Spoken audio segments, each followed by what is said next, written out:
Welcome back to Down to the Tyre. Today we've got a very exciting guest. We're speaking to the 2025 GT Cup champion, Fraser Fenwick. How are you doing, Fraser?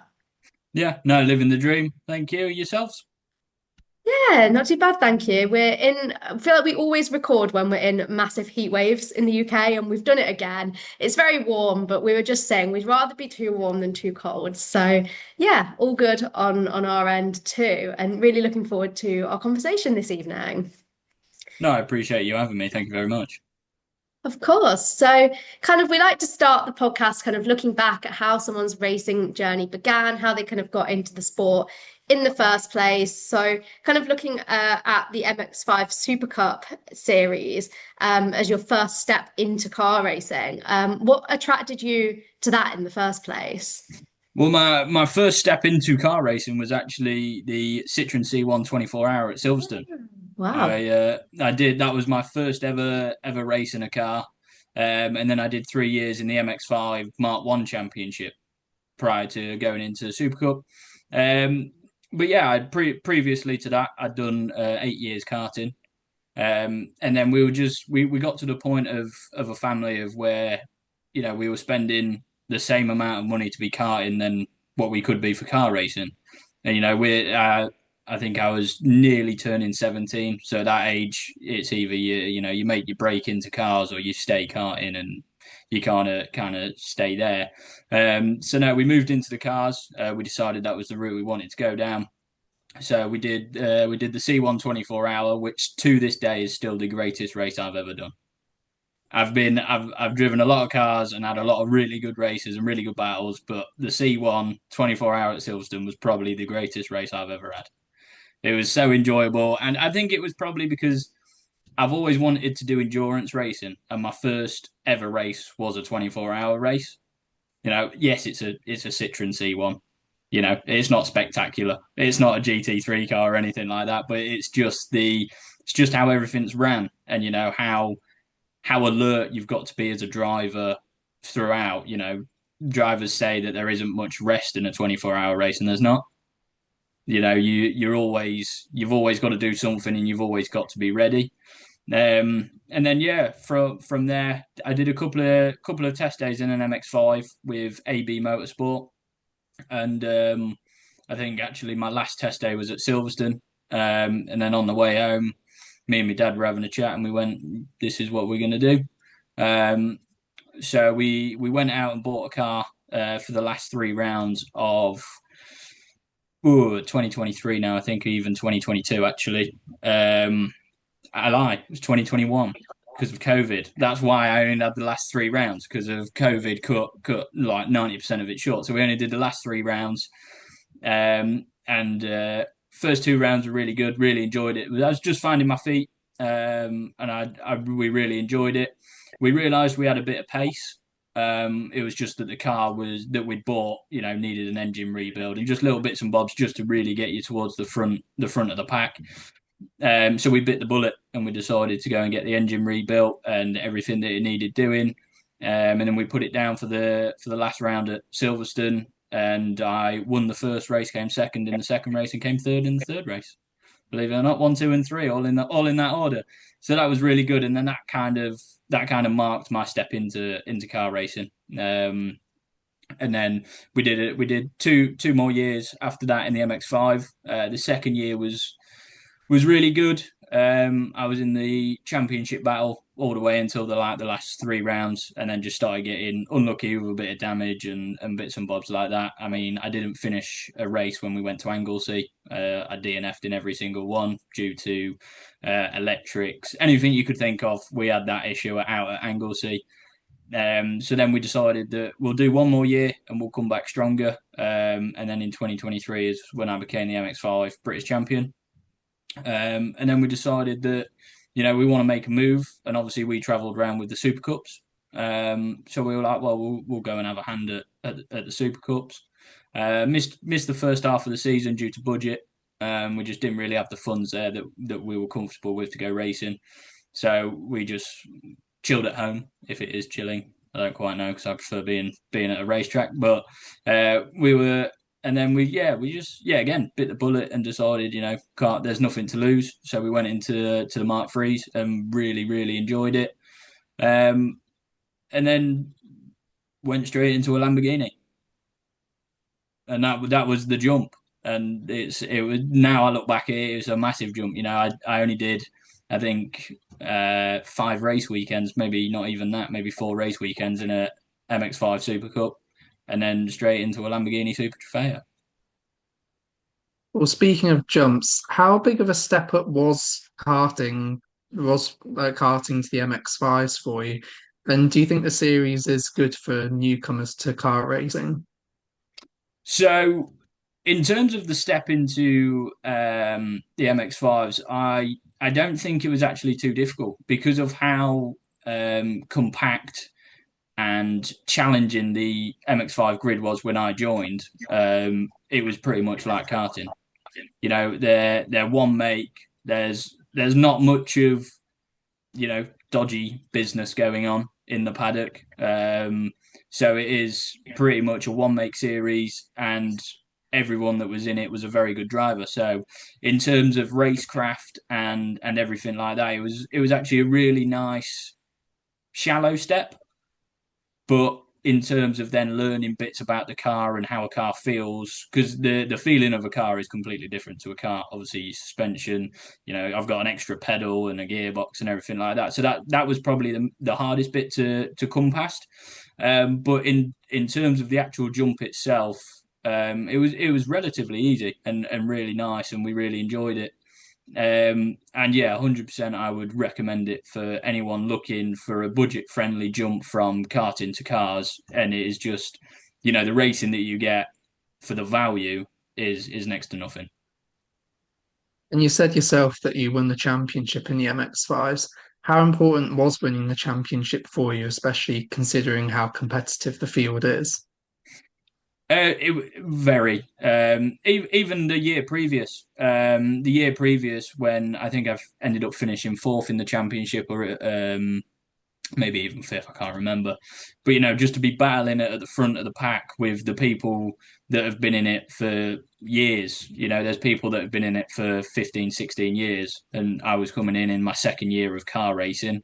And it was a really good test, and I think I actually learned a lot more than what I originally thought when I look back at it, how much I learned that can carry me forward even into GT racing, with the tight battles and just making sure that everything is to perfection that you can get it or is near to. So in terms of that, it's a good similarity. Time was GT racing on the radar, on your mind? Did you have any kind of specific goals or a path you wanted to take, or were you just kind of in the moment at that point? GT racing has actually for me, which is very weird now among the karting people. Formula One, Formula any sort of single seater was never on my radar. Uh, I think I think I was a few years into karting. I was probably about 10, maybe 11 years old. I went to the 24 hour of Le Mans with my dad and a few friends of ours, and from then was my love of GT racing and endurance racing. So GTs for me has always been the end goal. Especially GT World Challenge or IMSA or WEC. Any of them are like my ultimate goal. Leads us nicely on to kind of speaking about the next stage of your career with the GT Cup Championship, with Top Cats racing in the Lamborghini. My first question, part of that, is why did you choose GT Cup? And then secondly, why the Lamborghini with Top Cats? Kind of how did that all come about? So that came about from a friend of ours, the same friend that I went to 24 hour of Le Mans with. He did a couple of rounds at GT Cup, and we were sort of thinking what our next step was. We didn't really know. The sort of step we wanted to make was GT cars, and sort of the only thing that was really on our radar was British GT, but we don't have the budget for that. The European rounds, even like the GT4 Winter Series, it's not anywhere near our budget. So we were struggling to find something, and then he came across and he said, there's a team Top Cats Racing. They've got a Super Fair and they're in the GT Cup. The GT Cup is a really good paddock. So I think you'd do well there.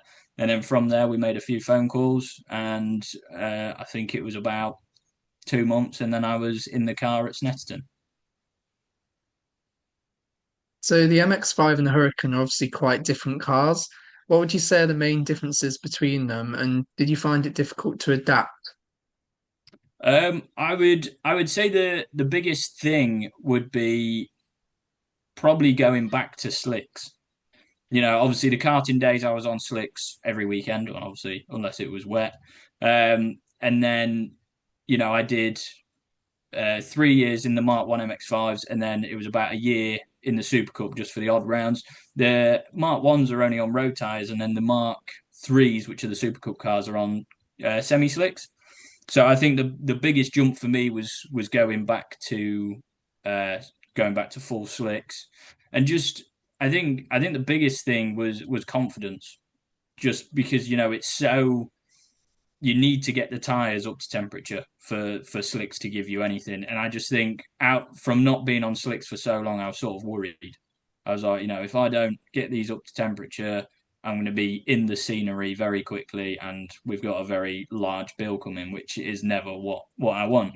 So I think that was the biggest thing, the biggest jump. And then, if you're comparing it to an MX-5, it's got to be the horsepower as well. The power difference is, yeah, can't even compare it. So for those that haven't watched the GT Cup before, it's got quite a few different classes, and it's also a mixture of shorter sprint races and also longer endurance races. Which of the two did you prefer and why? Um, I I don't know if I could pick a favorite. I think the way that the format and the way that the weekends are organized by GT Cup and Butte Motorsport is absolutely incredible. The thing that you've got is you've got the sprint races. If you're doing the sprint race, the race is all about you. It's all about your performance. If you win it, you're a good driver. And then with the endurance races, it's then, how can you work in a team? Can you work together?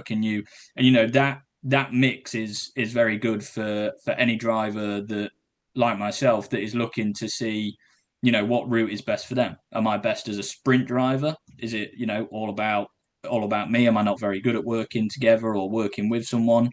And stuff like that. I think the weekends are very very good. I wouldn't be able to pick which one my favorite is. I would probably, if I had to choose, it'd be the 100-minute races that they brought out last year because it's the longer endurance racing. You covered a bit of what I was going to ask next there, but I was going to ask about during those longer endurance races, was it strange to be sharing the car when obviously you do have those rounds where you're not? And how did you kind of adapt, and what do you think makes a good kind of teammate pairing when you are doing that switcheroo midway through a race? A lot of the changes, the chemistry between you and the team doesn't have to be specifically the other driver, especially during the pit stops. If your chemistry is good with the team and you all know what your job is during the pit stop, then it's incredible. I think the biggest thing about having another driver, especially say if they did the first half of the race, is no matter what happens in the first half of the race, you've still got to go out and do your own thing. You can't be angry or anything like that with the start of the race. You're not in the car. You've got to get in the car with a clear mind, and you've just got to do your job. Whether that's just to drive around quickly enough to still win the race or battle it back through the pack if something didn't quite go to plan. You started your 2024 campaign really, really well. There's a lot of clear highlights looking back, like second place in the first race at Alton, an overall victory at Donington. But looking back on that season now, we're in 2026. How would you say that the 2024 campaign was overall from your perspective? Very, very good, very eye-opening. I jumped in the car um, for the first time at the Snetterton round. On the test day was my first ever time in the car, and we sort of made an agreement with Top Cats of we'll see how it was on the Friday. I didn't want to be jumping in a car that I wasn't comfortable with or they weren't comfortable with me driving. Sadly, when I woke up on the Friday, it was standard UK weather, torrential rain, very windy, no fun at all. And, I just did what I know and just drove around as quickly as possible, and we were all over the moon with it. And then, yeah, from there, it's just kind of spiraled into more confidence. Each race, each round, each time I sat in the car just brought me more confidence. It's coming more of a home to me, and I'm starting to learn it and understand it a lot more. So I think the 2024 round was very good, and it definitely gave me a lot of confidence going into the 25 season. Have you got a personal race, like a personal favorite race from that season that you enjoyed the most from a driving perspective? Um, Probably the Alton Park round. I don't I don't really have a favorite track. To me, a track is just a piece of tarmac laid in a field, and my job is to drive around it as quickly as possible, and that is what a racetrack is to me. But Alton Park, there's something with Alton Park that I was like, wow. I think for me being so local to Cadwell, it's just a bigger version of Cadwell. I used to race the MX5s around Cadwell. You're not quite getting a Lamborghini down the side of Cadwell. As much as I'd love to, I don't think that's quite something that would be doable. So I think for me, Alton Park was probably the best round for me. I love the track. So during the 2024 season, Top Cats ran two cars and the other one won the championship. How helpful was both the data from the second car and your teammates' experience in building your confidence during the season? To be fair, we didn't run much data between the two cars. I kind of stayed to my car, and Charlotte and Tom kind of stayed to their car. We didn't really cross data much unless it was necessary.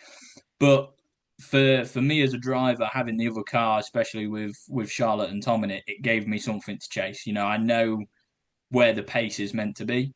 So where can I be?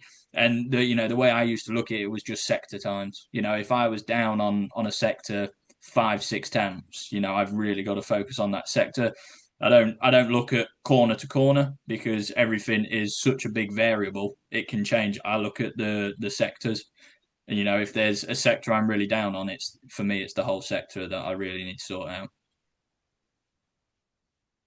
The end of that season, had you already decided that you were looking to kind of attempt a full season and try and emulate the success that was on the other side of the garage? Was that kind of your thinking towards the end of that year?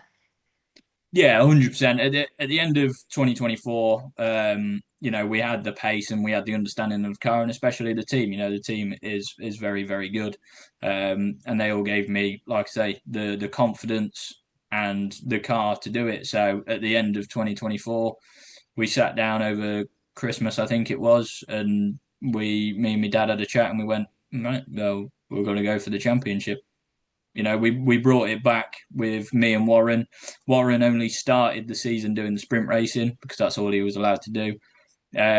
So we came in quite late for the last few rounds, quite far down, and I think we ended up bringing it back from about ninth overall to third overall. So you started the 2025 season as you finished the 2024 season with more success. But I would like to touch on the Brands Hatch round with the incident with the other Top Cats car. Did that impact your confidence at all? And how important was getting the car back out the next day and essentially doing a job of it and getting some good points? How important was that to you? Um, well, first of all, I can't knock the team. To rebuild the car from what it was to then how it rolled back out the garage in that time frame was incredible. It didn't really knock my confidence much. It was deemed as a 50-50 accident, but as my job as the faster vehicle, I have to make the move safely, which clearly, as you know, didn't quite go to plan. It was a slight miscommunication and a slight misjudgment from me. And I think if, as a driver, if you can make a mistake like that and own up to it, I don't think your confidence should be knocked at all because, that's because you're aware of it. I think your confidence comes down when you're unaware of something happening. Whereas, I'm happy to take liability for it, although it was deemed 50-50. It's it's that side of it. Um, but yeah, getting the car back out for the Sunday was incredible by the team. Absolutely incredible. Season progressed, your results remained impressive, but importantly, consistent as well. At what stage of the season was there a kind of a turning point where you really felt like you could win the championship? For me, in a championship like that, no, I don't. Unless it is clear and obvious, I don't think you can ever call it quits too early. Mm. Probably not just in terms of GT Cup, in terms of any form of motorsport. Mm. And until that final checkered flag has been shown, I don't think you can ever ease off and think, oh yeah, this is easy. So we had to keep battling and do everything that we can.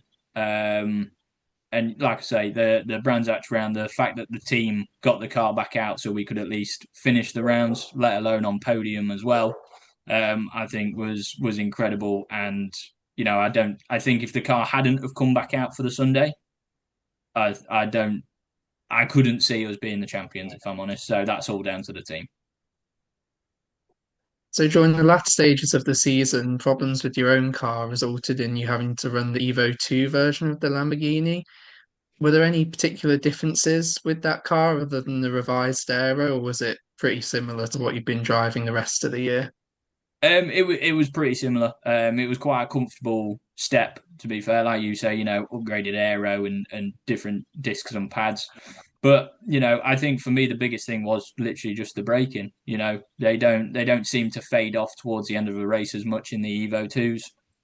And I didn't feel much difference, but I'm sure if a brand like Lamborghini bring out an Evolution 2 of a vehicle, the aero has got to be better and make a difference. I didn't quite feel that, but it was a nice easy jump, and yet again I am very very grateful that Top Cats had the spare car there. Otherwise, that could have been yet again season done. Mentioned at the start of the episode, and we've alluded to already, 2025 was the year that you won the GT Cup Championship and the GTC class. How did you kind of feel winning that championship and knowing you were out of reach from the competition? Like, what was the feeling? Was there shock? Did you believe it at the time? It was for me. It was incredible. It's something that we aimed for at the start of the year. Like I said, over Christmas time we spoke about it with my dad, and we said, this is the year to go for the championship. And I think, a couple of rounds to the end, it started sinking in of, I've got to do my job properly, otherwise, it's all going down the drain. Um, but that didn't knock me, didn't knock the team. We all performed what we needed to do when we needed to do it, and it was, yeah, it was great. I know the emotion. God, it's so long ago, and it's not even that long ago. Um, I think it was just proud. Very very proud that for one, my family had been able to put me on the grid to start with. I haven't got a massive financial backing like a lot of current drivers. Um, so, along with that, all the sponsors that came on board for that year made everything possible. And I think it was just a proud moment and a great repayment to everyone that had been involved for that year. And it's what everybody had deserved. So you mentioned already a bit about Top Cats as a team. When you joined them, did you expect the level of success that you ended up having, or did you kind of just feel like you'd see what would come essentially?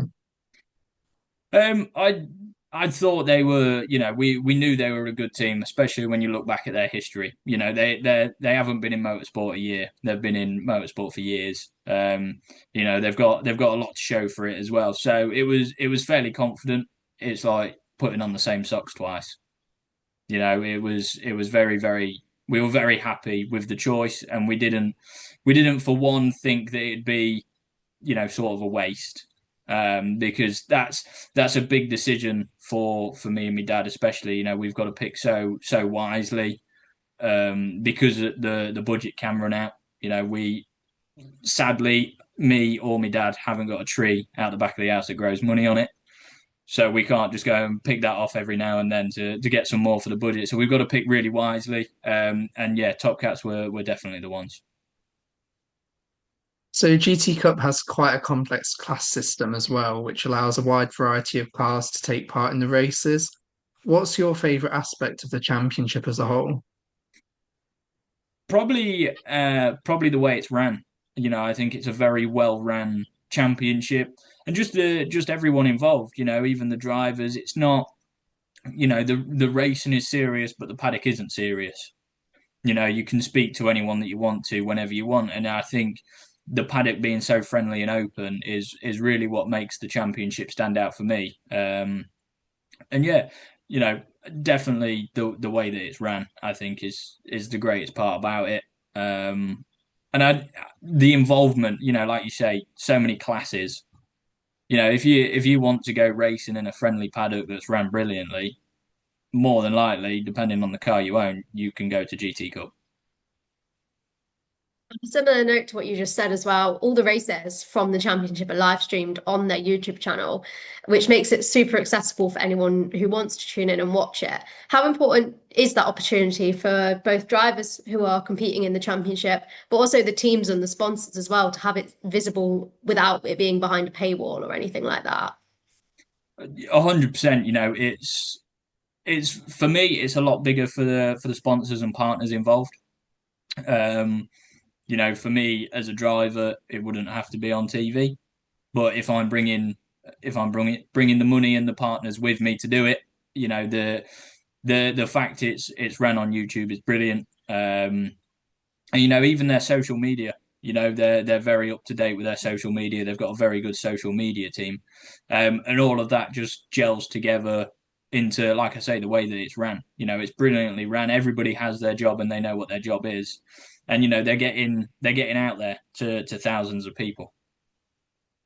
Absolutely. And I think I'm right in saying that you're not doing a full season this year, but I know you did recently make an appearance at the GT Cup's most recent round at Silverstone. How did it feel returning in the car that you won the championship and being able to have that number one on the side of it? It was actually a really really weird conversation because Charlotte rang me and she said Bertie doesn't have a number that he likes to run. Is there one that you want to run? And my number from the karting days and even into the MX5s when I won my first championship was 263. So I said that to her and she was like, "Well, it's too long." I was like, "So why don't you just run the number one?" She went, "Oh yeah, I forgot we can do that." So I think it was a really proud moment for the team being able to actually have the honor of being able to run the number one. Um, but yeah, the team have helped me along the way in many different ways. So when they gave us the call saying that they need a hand with another driver because Bertie was coming in, for me and my dad, it was an easy yes. And how did the Silverstone weekend go for you? Were there any specific highs or lows from the two races? Um, I think it was a very, very amicable weekend. I think it was brilliant. The way that Bertie came in, never seeing the car. There wasn't a lot of testing on the Friday, so he didn't have as much time. We tried to delegate the times in the car as much as we could to the best ability. I gave him a little bit more time in the car because to drive a car quickly, you've got to know it. And I understand that, especially when I went into it on my first ever race weekend in it was my first time in it. So yeah, I knew exactly how he felt, and the more minutes you get in the seat is going to be better for him. And I think the way he came into the race was very good. And I think the weekend as a whole was really good. We had the pace. It was just unfortunate in the 100-minute race that we didn't have the budget to put a new set of tyres on halfway through. I think if we'd done that, the result might have been slightly different. Um, but even including that, I think an overall third in the GT Cup grid is very very good. Definitely. And I wanted to ask about Bertie as well. And how impressed have you been with his progress so far in that Lamborghini and getting used to it? Have you been impressed with how he's been adapting? Yeah, 100%. Like I say, he did the first. I jumped in for the first session. I did about 5 6 laps, and then he jumped in it. And just from there, I could see his confidence behind it straight away. That's always good to see. And I think it's very impressive, and he should hold his head very high for how he just jumped in the car and just gelled with it. They're not the easiest car to just gel with, and he did a very very good job of that. So just going back to the Silverstone weekend, in terms of the car setup, was that more, did you more set it for Bertie's preferences as opposed to yours, or were you trying to find sort of a balance that suited both of you? The car didn't have much change or much development from the previous year. So it was more of just trying to find a bit of time for both of us. It'd be a bit difficult to set the car up to exactly how Bertie wants because he doesn't know how the car should feel and bits and bobs like that. So it was just trying to eke out bits and bobs that we could do within the setup while trying to keep him as comfortable as possible in the car was the main goal. And we started getting there towards the end of Sunday, but obviously by that point it's a little bit late. But a lot of that's down to the lack of track time on the Friday. I think if we had more, we might have been able to get a bit more work out of it. But we're always changing the car, always trying to improve it, and like I say, ultimately keep both drivers, including me, as comfortable in the car as possible. So the challenge class cars in GT Cup, such as the Lamborghini, are designed to have reduced downforce and a greater straight line speed compared to the GT3 Lamborghinis, for example. When racing, can you notice the difference when racing against the GT3 class cars? 100%. And the one that I always go back to is last year, Snetterton. I think I got overtook by David Brabham. And I think at that point, I think they'd actually just changed to the Mercedes or they might have been in the McLaren. And I tried to go through turn one at the same speed as him. From that moment, I did realise that GT3 cars have a lot more aero and stickier tyres. Um, and yeah, if you sit behind a GT3 car for so long, you get aero wash. So that's sort of how you know that the cars do produce aero, but nowhere near as much as a GT3 car. And it depending on the track, it can make really good battles. For example, Silverstone. Silverstone last year, I had a really good battle with a Porsche GT3 car because down the long straights I was quicker, and then through the corners he was slightly quicker and eked a bit of a gap. But then I brought that back towards the end of a straight, so it can make really good battles depending on the track. And recently, I noticed moving away from the Lamborghini, you had a test day in one of the McLaren Artura trophy cars. I think that was with Greystone GT. Was that particularly different to drive, and what was the experience like as a whole? It was a really good experience. Yet again, thank you to Greystone for giving me the opportunity to do that. That was really really enjoyable. We're trying to find ideas for next year and where we want to progress into and how I can keep this career path rolling. The best as possible with the budget that we have. The cars actually drive very different. I think the horsepower different and the weight different makes a big difference.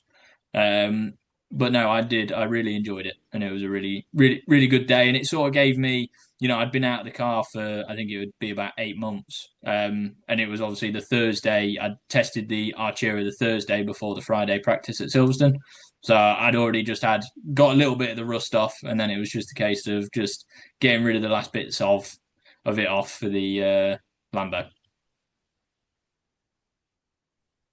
The answer is controlled more by finances than it is free will in motorsport. But do you have any other kind of drives lined up for this season? Any potential plans for next season? And kind of where are you at with that side of things? I'm sadly nothing yet for next year. We are finishing the GT Cup season this year. I'm doing the last 2 rounds at Brands Hatch and Snetterton. Mainly just to see if we can get people involved and sort of get them ready for next year if they're looking to do something. The main goal and the plan is GT World Challenge Europe. Is the main goal for next year. Obviously, that comes at quite a budget. So it's just going to be working that side of it out. But yeah, until a little bit later down the line, I'm not actually going to know. But we're trying our best every day just to see what we can produce. And to end every episode of the podcast, we like to do a few quick fire questions just to kind of, I think these answers are always really interesting and show a lot about a driver, and they're always quite fun. So the first one that we like to ask, and I think you've mentioned part of this answer already, but we'll go over it again. What's your favorite track that you've raced on? Firstly in the UK, and then if you've raced on any abroad that you particularly like. Alton Park for the UK, and the dream would be Le Mans for a abroad race. Le Mans is always the answer, genuinely, like the amount It of can't times not people be. have said Le Mans. It's the obvious, isn't it? You can't not say Le Mans. It's a very very tight for me between Le Mans and the Nürburgring. If I'm honest, Mm, I'd I never really, I wouldn't say understood the Nürburgring, but I just like never like really driven it. And then at the start of this year, I treated myself and went and bought a sim, and I think it's the only track that I drive around.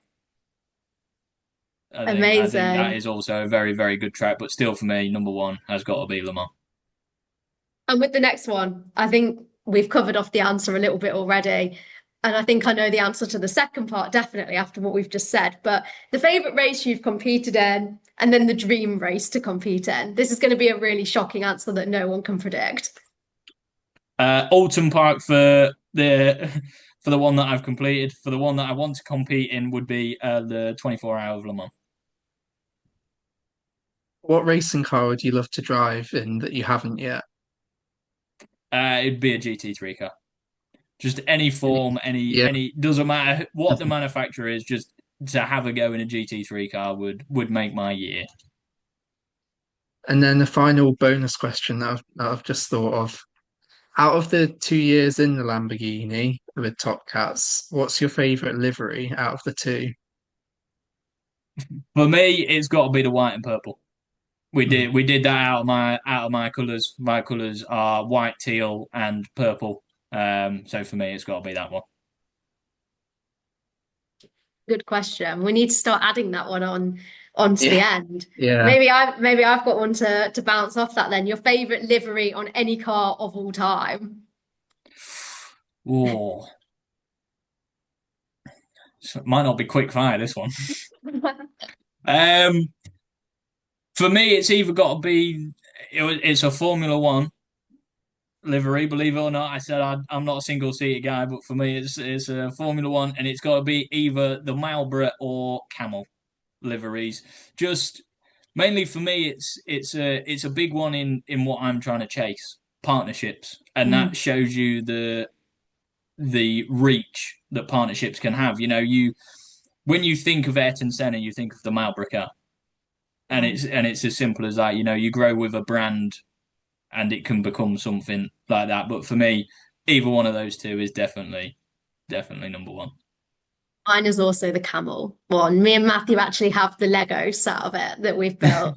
And we've got Love that. like we got special stickers for it that are like the genuine, like authentic to make it look like it really does, rather than obviously Lego had to leave certain ones out and stuff.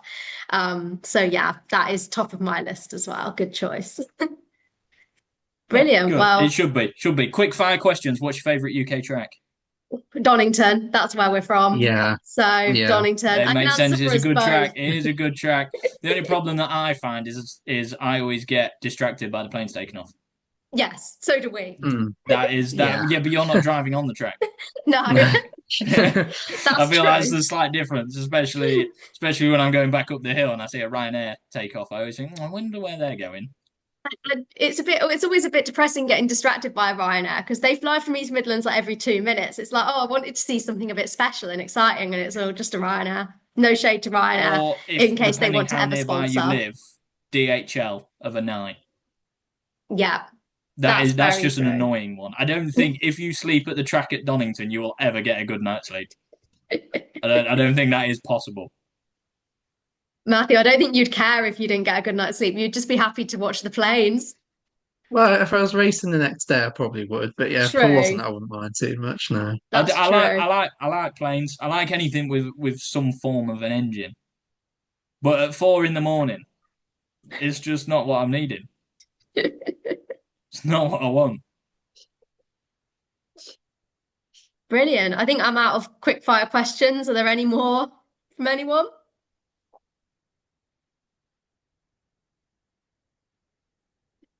Favorite F1 driver Ooh, current or of all time? of all time? Pick any. Ooh, that's really hard. I always say the reason I enjoy watching F1 is because I've not really got any particular biases, so I'm not too bothered if anyone, I'll always kind of be happy. But I think I have to Okay, go so who Lewis. would you say is the greatest of all time then? All greatest of all time. I think Greatest of all time. I was going to say before you threw that curveball in, I was going to say Lewis Hamilton, just because I'm always happy when he does well. For greatest of all time, he's up there too, isn't he? He's got to be. It's either I him or think Schumacher for me for I think greatest for of all me time. the Ayrton lap at Donington though as well. That That's the greatest of all yeah time moment. Yeah. yeah He's definitely. added a twist into the question. He's Mm, gone for yeah, He's moment. answered the question he wanted that to was be what. asked. Yeah, that's true. Yeah, Yeah, sorry. no, it's good. It's a good pick.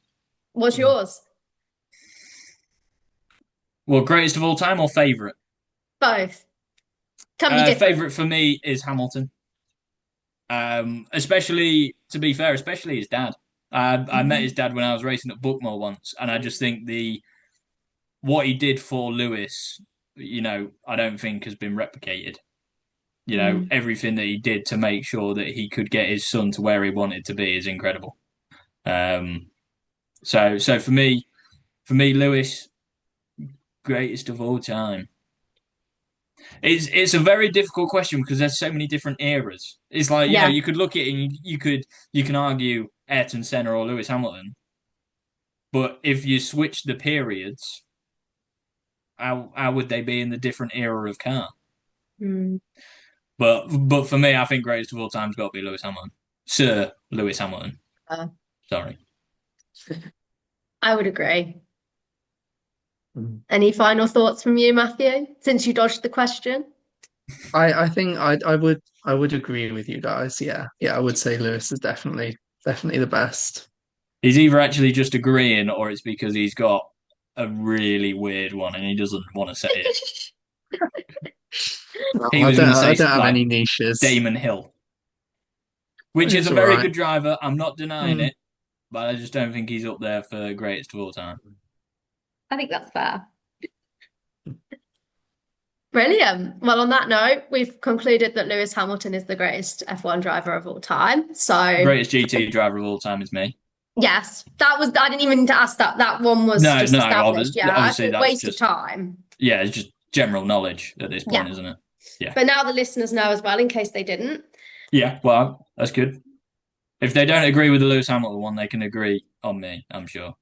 Exactly. And comment below who you think the best F1 driver of all time is. We'll see if we get any Damon Hills in the comments. You might. He's a very good driver. I just don't know if It's always greatest a of all time. chance. Well, brilliant. Thanks so much for joining us on the podcast this evening. It's been so fun chatting to you. If anyone wants to go and follow you on social media who isn't doing so already, check out what you're doing later this season, see what materializes for next season. Where can they find you on socials? So I'm on Facebook, Instagram, and TikTok under Fraser Fenwick Racing. Brilliant. And anyone who's listening for the first time, you can find us on Instagram at Down to the Tire. Thanks so much for joining us. Thanks so much to everyone for listening. And yeah, we'll be back soon with a new episode of Down to the Tire.